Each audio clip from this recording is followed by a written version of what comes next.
Hello friends, happy Tuesday. எங்கள் வீட்டோட morning பிரேக்ஃபாஸ்ட்டோ lunch மெனுன்னு பார்க்கலாம். மார்னிங் பிரேக்ஃபாஸ்ட் வந்து இட்லி தான் செஞ்சேன். அப்புறம் பார்த்தீங்கன்னா தொட்டுக்க தேங்காய் சட்னி, அப்புறம் இட்லி பொடி இருக்குது. அப்புறம் வெயிட் லாஸ் கஞ்சி, கருப்பு கவுனு கஞ்சி தான் பண்ணியிருக்கேன்.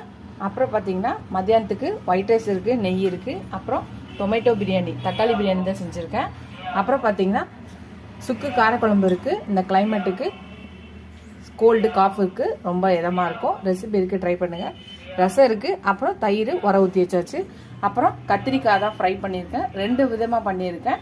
ஒன்று நார்மலாக செய்கிறதும், ஒன்று மிளகாய் பூண்டு கத்திரிக்காய் ஃப்ரை தான் பண்ணியிருக்கேன். ரொம்ப டிஃப்ரெண்ட்டாகவும் நல்ல ஃப்ளேவர்ஃபுல்லாக இருக்கும். சாம்பார், ரசம், தயிர் சாதம், வெரைட்டி ரைஸ்க்கும் நல்லாயிருக்கும். எப்பயும் ஒரே மாதிரி செய்யாமல் இந்த மாதிரி டிஃப்ரெண்ட்டாக செய்யுங்க. ரெசிபி இருக்க போகிற ட்ரை பண்ணி பார்த்துட்டு எப்படி இருக்குன்னு சொல்லுங்கள். இதுதான் இன்றைக்கி எங்கள் வீட்டோட மார்னிங் பிரேக்ஃபாஸ்ட் லஞ்ச் மெனு. இந்த வீடியோ உங்களுக்கு பிடிச்சா லைக் பண்ணுங்கள். ஃபஸ்ட் டைம் என் சேனலை பார்க்கணும், சப்ஸ்கிரைப் பண்ணிட்டு பாருங்கள். ஃபுல் வீடியோ பாருங்கள். அடுத்த வீடியோவில் பார்க்கலாம். டாடா பாபா ஃப்ரெண்ட்ஸ்.